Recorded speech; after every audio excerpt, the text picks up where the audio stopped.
Hello students! Welcome to Math and Magic. For this video, we will talk about Venn diagram as applied in sets. So if you are new to this channel, I would recommend you to watch the first two parts about the topic sets so that it will be easier for you to understand this lesson. Now going back to the topic, in the year 1880, an English mathematician, logician, and philosopher named John Venn introduced the Venn diagram.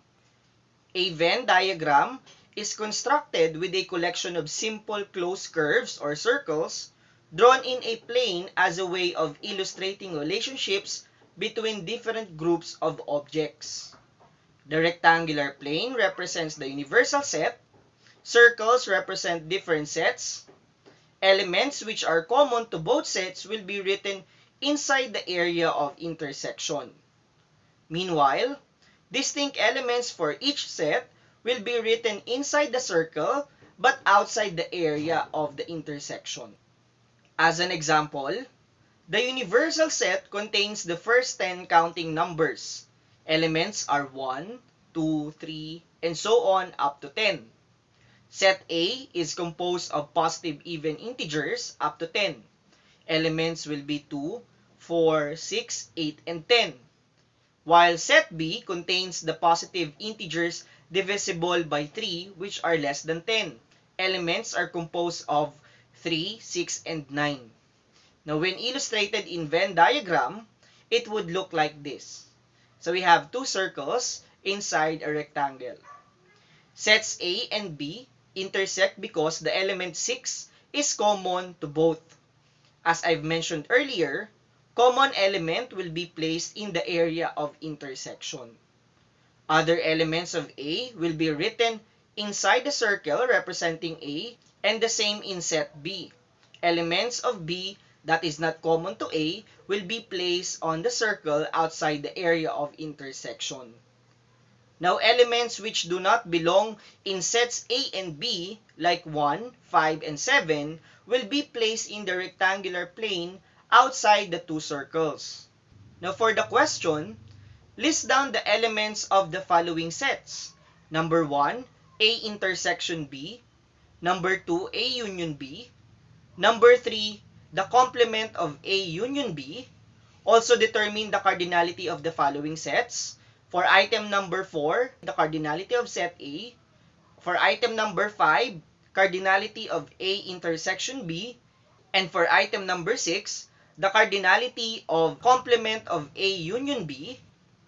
For item number 1, A intersection B. Remember that in this operation, only common elements will be listed. So based on our Venn diagram, only element 6 belongs to both sets. So A intersection B contains the element 6. In item number 2, A union B. So for this operation, all elements found in sets A and B will be listed. Those are 2, 3, 4, 6, 8, 9, and 10. Item number 3, the complement of A union B. In this operation, all elements found in the universal set but not in A union B will be listed. Those are 1, 5, and 7. For items 4 to 6, cardinality of a set is a measure of a set size, meaning the number of elements in the set. So in item number 4, cardinality of set A is 5, since there are 5 elements in set A. Item number 5, A intersection B, cardinality is only 1. So based on our Venn diagram, only one element, which is 6, is common to both sets. For item number 6, cardinality of the complement of A union B, based on our illustration, the elements under this set are 1, 5, and 7. So meaning its cardinality is 3. It has only 3 elements. For our second example, a survey was conducted among 100 coffee drinkers regarding their preference for cream or sugar. Based on the Venn diagram, number 1, how many like cream? Number 2, how many like sugar? Number 3, how many like both cream and sugar? Number 4, how many like sugar but not cream? And number 5, how many like cream but not sugar? For question number 1, how many like cream? What we will do is to simply add all the scores inside the circle for cream set. That is 28 plus 25. So sum of these two numbers is 53. Thus, 53 coffee drinkers like cream. Question number 2, how many like sugar? So doing the same process in question number 1, add all the scores in the circle for sugar.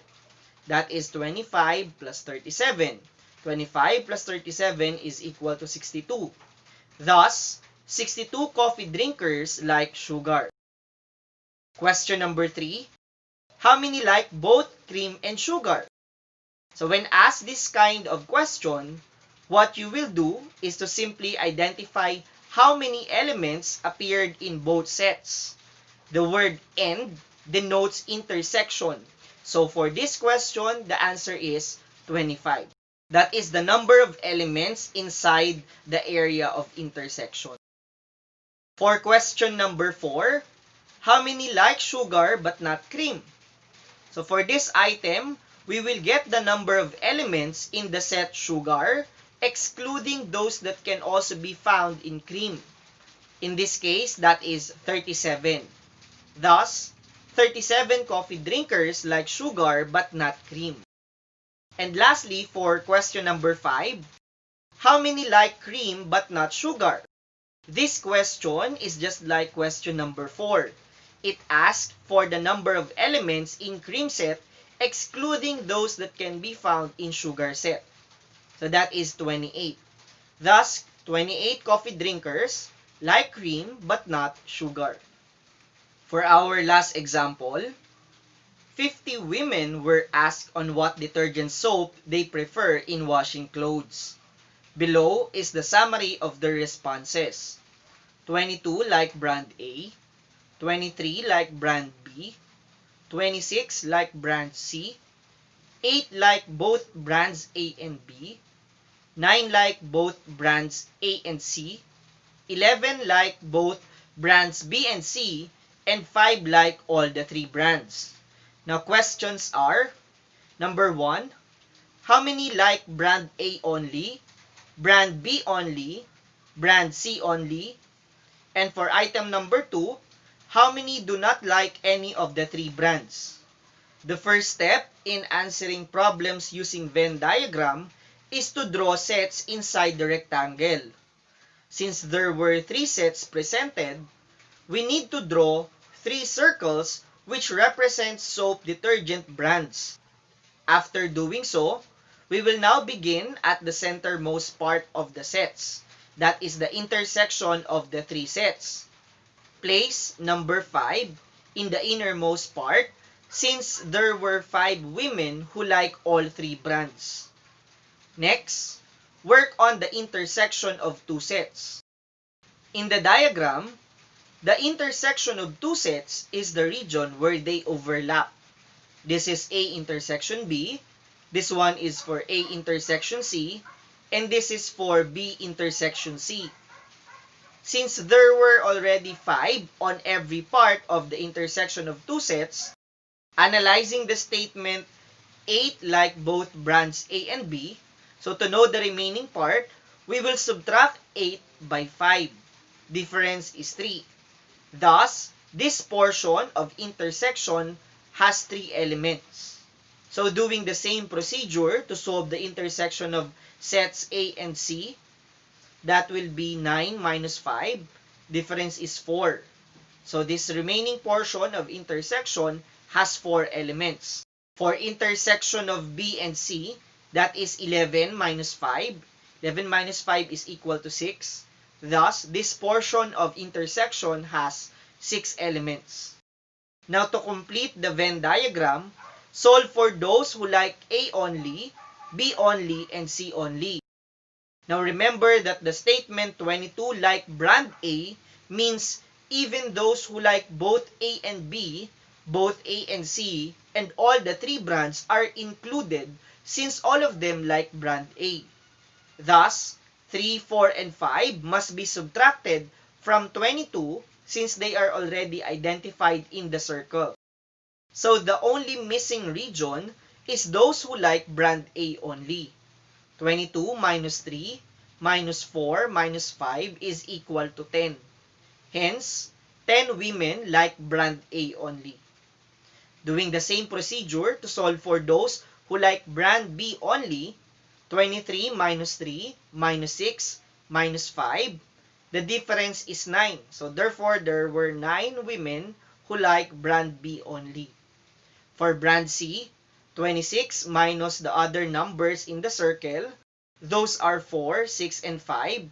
Difference is 11. Thus, 11 women like brand C only.